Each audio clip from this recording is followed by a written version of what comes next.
about the Toronto Film Festival to shine a spotlight on Indian cinema. As I've called it, major TIFF. push. Yeah, TIFF. The Toronto International Film Festival is making a significant push to highlight Indian cinema. The festival has enlisted Meenakshi Shed, a programming advisor based in India, to curate films. This collaboration ensures TIFF benefits from a deeper connection with the Indian film industry, although the final selections will be made by Robin Citizen, TIFF's Director of Programming. This year's the 49th edition of TIFF will showcase 5 films from India, including the world premieres of Superboys of Malagaon, directed by Rima Kaji, and Bunj. I'm not really sure how to say that. I apologise. The first Manipuri project to be featured at TIFF, directed by Lakshmipriya Devi. So, John, I hope I've said that right. I always feel I butcher a lot of the language. I but do as well, to be fair. This is something that I think we I covered. actually learned a new language. Yeah. Manipuri. Tibetan, Burman language of Northeast India. Wow. Yeah, there you are. Didn't know. Literally learnt something today. John, we've talked about TIFF in the past, and I think it was around about the time Triple R came out. I think we did a show on that, because I remember doing a thumbnail, and you were mightily impressed by the thumbnail. I thought it was very good. I thought it was garbage. Yeah, no, it was good. Yeah, it was Rajamouli, wasn't it? Yeah. In front of the sign, it looked real. Yeah, the two of them were dancing as well. The two main I like that. It was characters good from thumbnail. Triple R. But I think it was clipped. But like this will be. But what's your thoughts on this, John? I always thought this was something they should have done. I think we perhaps maybe they've stole this idea from us. That's what I'm saying. We had this idea, obviously, having an Indian representative at these film festivals to advise and perhaps maybe direct the committees of these film festivals to see these films. We've watched quite a few films this year that we think are good enough. Certainly for 12 Fail was 12 Fail was. I mean, that's an Oscar caliber film for me. Yeah, it really is. Yeah. Whether it gets presented for nomination is another thing entirely. But for me, that's an Oscar caliber film. It's that fucking good. Very human story, indefatigability of human nature. Also, just the end and everything, just really well acted as well. John, I would even put La Pata Ladies in there as well. Yeah, that was right up there. Phenomenal film. Really, really good film. Phenomenal. There's some high quality stuff coming out of India, both TV and film. We've been watching a ton. I mean, Stephen, I keep saying it, man. Sacred Games is one of the greatest TV shows I've ever watched. It really is unbelievable. Yeah, I have to watch that again. Caliber of writing, the characters, the timeline, multi-timeline stuff, and the way they leave it open-ended. It's like a Tarantino, fucking not Tarantino, and Nolan-esque end where you're left to interpretation. Ambiguous endings, I like them. Yeah.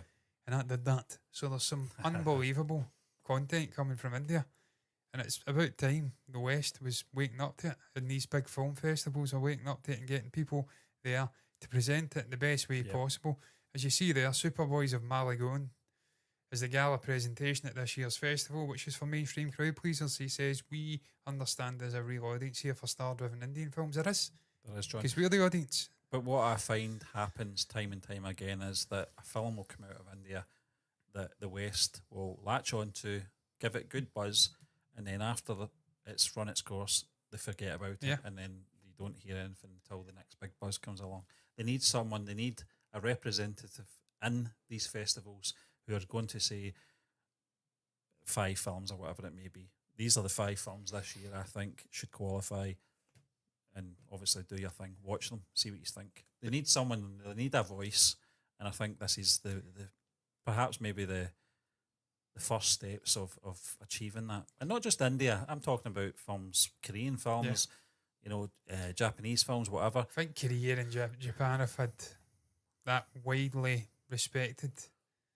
So they've got that seal of approval from all over the world. Everyone knows what Korea's producing. They know for a long time what Japan's also producing. One of the great, forget his name, as a Japanese director, widely regarded as one of the greatest directors ever. So they've always had that appreciation from all over the planet. I think with India, and it's not deserved, but a lot of people still think, when they think of Indian cinema in the West in particular, they think of these like 70s action films where it's over the top and there's like people getting through into space and whatnot, and the crudely cut stuff. Zoom shots, zoom shots, crudely cut stuff, and the effects are really hammy. They still think of that, and that's not Indian cinema. I mean, we've watched some old stuff, and like Telepathy going back to 1991, black and white. And it had moments like that, if I'm remembering correctly, but it's very story driven even back then. So it doesn't mean it's a bad film, but they've come on leaps and bounds, man. Technically, yeah. Technically and visually, it's just, I think, yeah, John, you indecipherable from mentioned that Western there, stuff. in terms of storytelling, that's never been the issue. We've watched films from 30, 35 years ago. Stories were never, obviously, the issue. I think particularly, perhaps maybe in Southern Indian cinema, where the money wasn't there at the time. And some of the films, and we've admittedly said, we've watched a film from 1992 that looked like it perhaps the quality of it looks like it's from the 1970s. Yeah.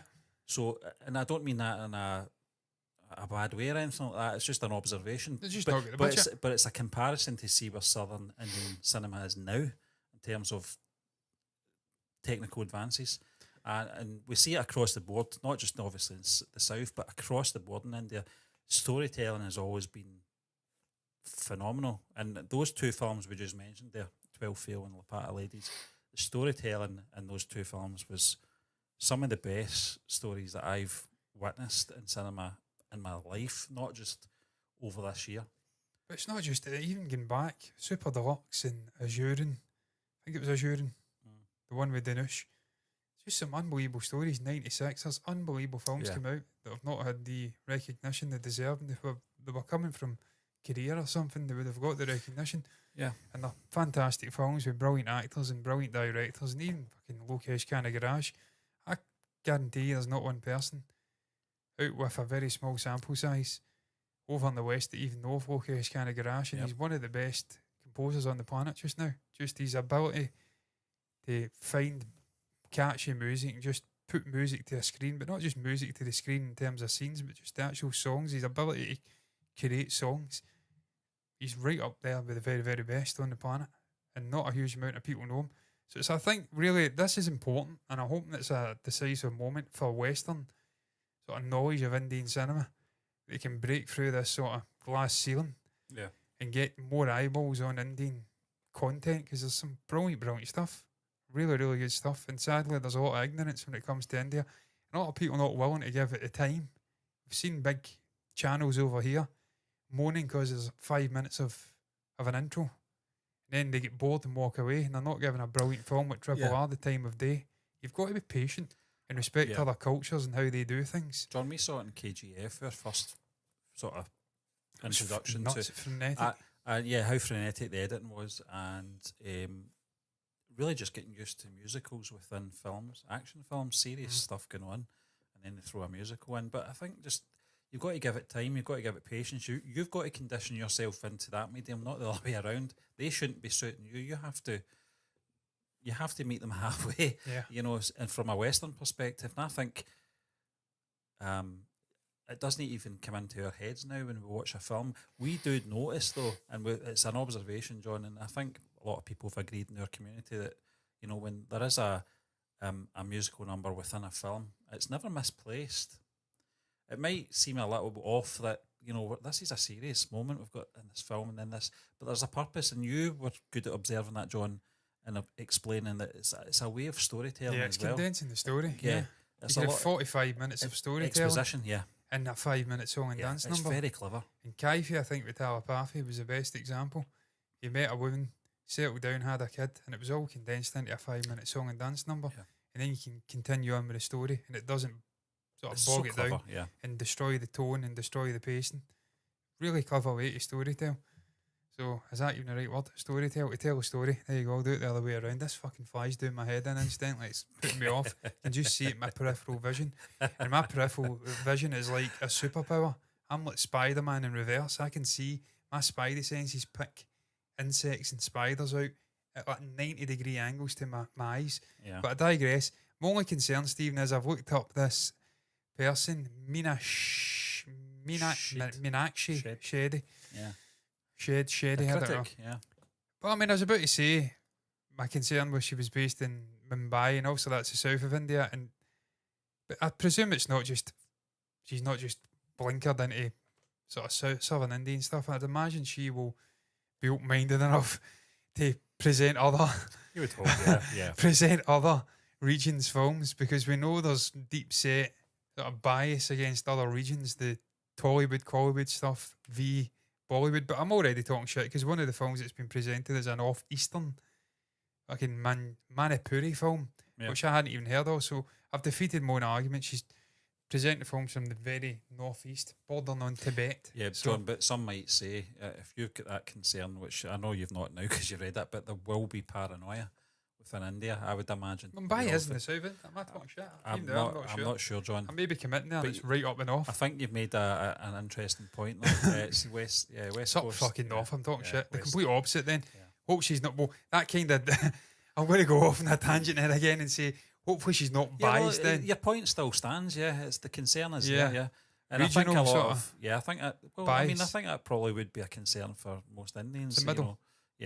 The west, It's a vast fucking country, man. It really is. It's incredible, so big. Subcontinent. I just sometimes love, I'm going off on a tangent here, just looking at maps of India and other countries and just, I'm going to zoom into this random place. Look at the sat-nav and you find a dog on the beach. Yeah, exactly. That was all in, that was all down south, yeah. They love our dogs. What the hell was it? Golden retrievers, wasn't it? Yeah, no, there's a weird breed of dog in India that I've not seen in any other country on earth. Sort of weird, stray dog breed. I think Labradors are the most popular though, I'm pretty sure they are over in India. And who can blame them? They're the most popular here as well because they're the best fucking dogs. Come at me. But just zooming in, like Bhopal, never heard of it. Massive big city. Love doing that shit at times. But yeah, that's only that's my one concern, that there's so much regional bias that you just get locked into presenting stuff from one region. And then other ones get overlooked. It remains to be seen. We'll see. I suppose we'll see if we follow this story up, John, later on. But I'm just glad to see there is a representative in these festivals. I know it's just obviously the Toronto one at the moment, but it's a big festival. It's massive. It's one of the biggest. It's probably, if not, some might say the biggest. I'm not sure. Cannes, obviously, is the other one. Stephen, all we imagine is like from direct to Payal, won international accolades, capturing the Grand Prix at the Cannes Film Festival in May. So there you go. You get a Hindi. No, not a Hindi. You've just got an Indian film that got the Grand Prix at the Cannes Film Festival. So I mean, it's proof for those ignorant people out there, if they don't know it, that there's just unbelievable content coming from India. Yeah, and you're missing it. You're missing it because you think, it can't be that great. Indian stuff's crap. No, it's not. It's fucking amazing. Yep. What are you doing with your life? These same people will watch K-dramas, and I love K-dramas as well. I love Korea. It's an amazing country. And young. Soju, I love it. But India's every bit as good, believe me. And I'm glad to see it's getting some recognition, finally. We spoke about this with Triple R back in the day, Stephen. How we hoped it would act as a sort of conduit, a gateway into more eyeballs seeing the brilliant content from India. And it seems like they are. Bastards, get out. Yep. Don't Great believe escape, it. Do not believe it. I'm going to kill this fly, and I'm a pacifist. I digress. Are we done? I think we're done, yeah.